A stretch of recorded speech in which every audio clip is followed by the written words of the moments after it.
साथियों, भगवान बुद्ध की हमारी ये साझा विरासत इस बात का भी प्रमाण है कि भारत सिर्फ पॉलिटिक्स, डिप्लोमेसी और इकोनॉमी से ही नहीं जुड़ता,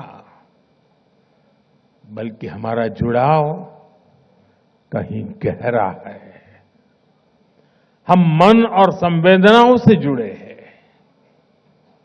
हम आस्था और आध्यात्म से भी कनेक्टेड हैं।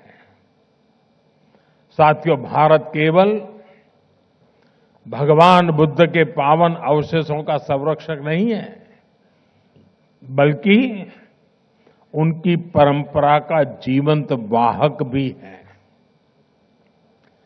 पिपरवा, वैशाली, देवनी मोरी और नागार्जुन कोंडा जैसे प्राप्त भगवान बुद्ध से जुड़े अवशेष बुद्ध के संदेश की जीवित उपस्थिति है। भारत ने इन अवशेषों को साइंस और अध्यात्म हर रूप में संभाला है, सहेजा है। साथियों, भारत का ये भी निरंतर प्रयास रहा है कि दुनिया में बौद्ध विरासत से जुड़े भी स्थान हो, जो भी स्थान हो, उनके विकास के लिए हम यथासंभव योगदान दे सकें। जब नेपाल में आए भीषण भूकंप ने प्राचीन स्तूपों को नुकसान पहुंचाया, तो भारत ने उसके पुनर्निर्माण में सहयोग दिया। म्यांमार के बागान में आए भूकंप के बाद हमने 11 से अधिक पगोड़ाओं का संरक्षण किया। ऐसे अनेक उदाहरण हैं। भारत में भी बौद्ध परंपरा से जुड़े स्थानों और अवशेषों की खोज और उनके संरक्षण का काम निरंतर चल रहा है। जैसा मैंने आपको पहले कहा, मेरा जन्म स्थान गुजरात का वडनगर बौद्ध परंपरा का एक बहुत बड़ा केंद्र रहा है। मैं जब गुजरात का मुख्यमंत्री था, तब वहां बौद्ध परंपरा से जुड़े हजारों अवशेष मिले थे। आज हमारी सरकार इनके संरक्षण पर भी बल दे रही है और आज की पीढ़ी को इनसे जोड़ भी रही है। वहां एक शानदार एक्सपीरियंशियल म्यूजियम भी बनाया गया है, जो करीब 2500 वर्ष के इतिहास का अनुभव देता है। अभी कुछ महीने पहले ही जम्मू कश्मीर के बारामूला में बौद्ध काल की प्रमुख बुद्धिस्ट साइट का पता चला है।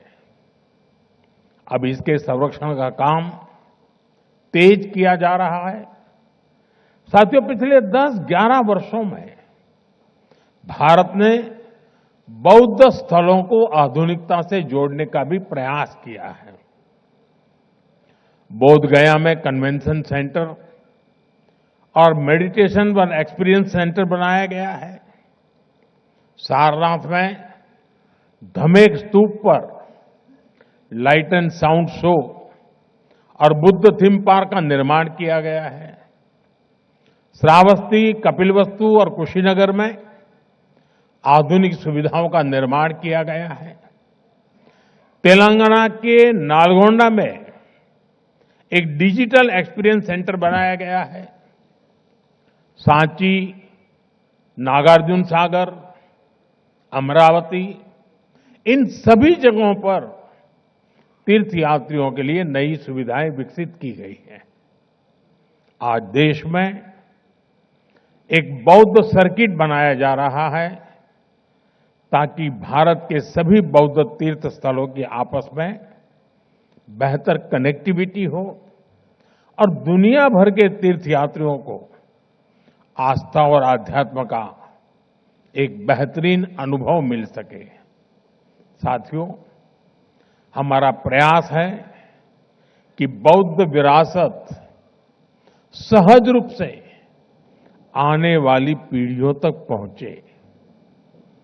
वैश्विक बौद्ध शिखर सम्मेलन, वैशाख और आषाढ़ पूर्णिमा जैसे अंतर्राष्ट्रीय आयोजन के पीछे यही सोच है। आप सभी जानते हैं कि भगवान बुद्ध के अभिधम, उनकी वाणी, उनकी शिक्षाएं मूल रूप से पाली भाषा में है। हमारा प्रयास है कि पाली भाषा सामान्य जन तक पहुंचे। इसके लिए पाली को क्लासिकल लैंग्वेज का दर्जा दिया गया है।